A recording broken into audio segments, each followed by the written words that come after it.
విద్యుత్ షాక్ కు గురై కాంట్రాక్ట్ వర్కర్ ఈరన్న మృతి. ఆదోని పట్టణం రాజశ్రీ హోటల్లో గల మెయిన్ ట్రాన్స్ఫారం దగ్గర సమస్య ఏర్పడడంతో హోటల్ యాజమాన్యం సంబంధిత విద్యుత్ శాఖ అధికారులకు సమాచారం అందించారు. స్పందించిన విద్యుత్ శాఖ అధికారులు పోల్ టు పోల్ వర్కర్ గా పనిచేస్తున్న కల్లుపోతుల ఈరన్నను అధికారులు పంపడంతో పని చేస్తూ ఉండగా షాక్ సర్క్యూట్ తో మృతి చెందినట్లు తెలిసింది. అయితే పూర్తి వివరాలు హోటల్ సిబ్బంది అడగ్గా యాజమాన్యం వచ్చిన తర్వాత సమాచారం అందిస్తామన్నారు. ప్రాణాలు కోల్పోయిన కల్లుపోతుల ఈరన్నకు న్యాయం చేయాలని వారి బంధువులు డిమాండ్ చేస్తున్నారు. అన్న కొడుకు అయినటువంటి కల్లుపోతుల ఈరన్న అక్కడే అకస్మాత్తుగా చనిపోయినాడు. స్పాట్లోనే చనిపోయినాడు. చనిపోవడానికి ఏమంటే అక్కడ కరెంటు పోయిందని చెప్పని హోటల్ వాళ్ళు డిపార్ట్మెంట్కి ఫోన్ చేయడము, డిపార్ట్మెంట్ వాళ్ళు ఇక్కడికి మా ఈరన్నని పంపించడము.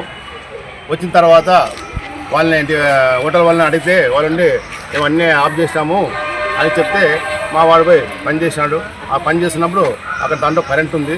ఆ కరెంట్ శాఖ వల్ల చనిపోయినాడు. ఈ చనిపోవడానికి ముఖ్య ఉద్దేశం మెయిన్ కారణం ఏమంటే హోటల్ మేనేజ్మెంట్ వాళ్ళు. ఎందుకంటే వాళ్ళు సరైన ఇన్ఫర్మేషన్ అక్కడ ఇవ్వలే.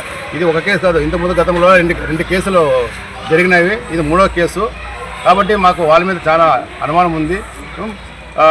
వాళ్లకు మళ్ళీ మేము చెప్పినాం, వాళ్ళకి మీ వల్ల మా అబ్బాయి చనిపోయినాడు, మీరు మా అబ్బాయికి మీరు న్యాయం చేయాలని చెప్పినాము. వాళ్ళు వచ్చి మాట్లాడమని చెప్పినారు. వాళ్ళు వచ్చి మాట్లాడి మా అబ్బాయికి జరిగిన అన్యాయాన్ని వాళ్ళు న్యాయం చేస్తే బాగుంటుందని మేము కోరుకుంటున్నాము. ఒకవేళ వాళ్ళు చేయకపోతే డిపార్ట్మెంటల్గా ఏమి యాక్షన్ తీసుకోవాలో మేము తీసుకోవడానికి రెడీగా ఉన్నాము. తర్వాత దీంట్లో ఎలక్ట్రికల్ డిపార్ట్మెంట్ వాళ్ళు కూడా చాలా పొరపాట్లు ఉన్నవి. వాళ్ళు కూడా సరైన ఇంటిమేషన్ ఇవ్వకున్నట్ల ఓకే వాళ్ళు చెప్పడం వీళ్ళు పంపించడం వల్ల ఇంతవరకే కానీ ఓకే వచ్చి చూస్తారు పోతారు, కానీ ఏ విషయాలు కూడా మా దగ్గర చున్నాక చెప్పడం లేదు. మేము అంటే కూడా అక్కడ స్పాట్లో మా అబ్బాయితో పాటు రెడ్డి అనే అబ్బాయి కూడా ఉన్నాడు, అసిస్టెంట్. ఆ అబ్బాయి కూడా ఉన్నాడు. ఇంతవరకు ఆ అబ్బాయి అసలు ఎక్కడ ఉన్నాడో మాకు తెలియదు. కానీ ఏం జరిగిందో విషయం ఏం జరిగిందో కనుక్కుంటే స్విచ్ ఆఫ్ చేసినాడు.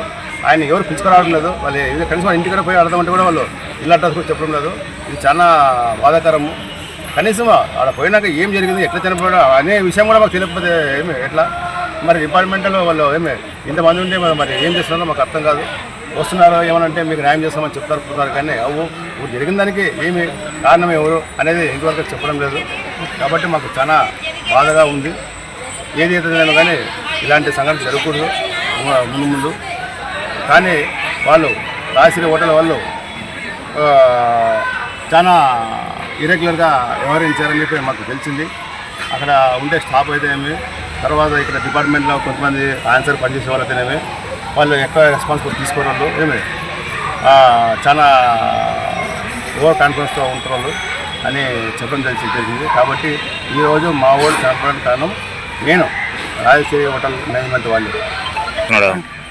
ఎలక్ట్రికల్ డిపార్ట్మెంట్ అంటే కాంట్రాక్ట్ బేసిక్ కింద పనిచేస్తారు. ఎక్కడ D1 ఆఫీస్లో కాంట్రాక్ట్ పనిచేస్తున్నాడు. దగ్గర 35 సంవత్సరాలు అయింది. 35 సంవత్సరాలకి కాంట్రాక్ట్ బేసిక్ కింద చేస్తారు. ఇప్పుడు ప్రాబ్లం వస్తే మామూలుగా అంటే అధికారులు దృష్టి ఫస్ట్ తీసుకోరు కదా, ఆ తర్వాత వాళ్ళు పంపిస్తారు. అట్లా ఏమైనా కంప్లైంట్ చేసినారా, లేకపోతే మీ వాడి సొంతంగా పోయినాడా? లేదు, మా వాడు సొంతంగా పోలేదు. వాళ్ళు కంప్లైంట్ చేశారు.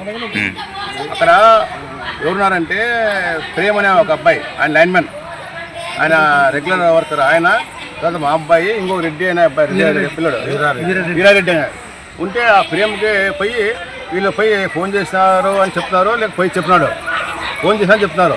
చెప్తే ఆ ప్రేమ అనే అబ్బాయి ఏం చేశాడంటే వీరారెడ్డిని ప్లస్ మా అబ్బాయిని పంపించాను. మీ అబ్బాయి లైన్ మ్యానా హెల్పరా?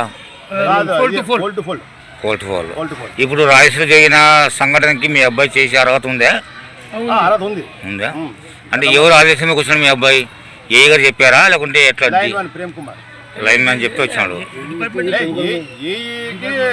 ఇంటిమేషన్ పోయింది. వచ్చి ప్రేమ్ కుమార్ చెప్పారు లైన్ మ్యాన్ పంపించాను.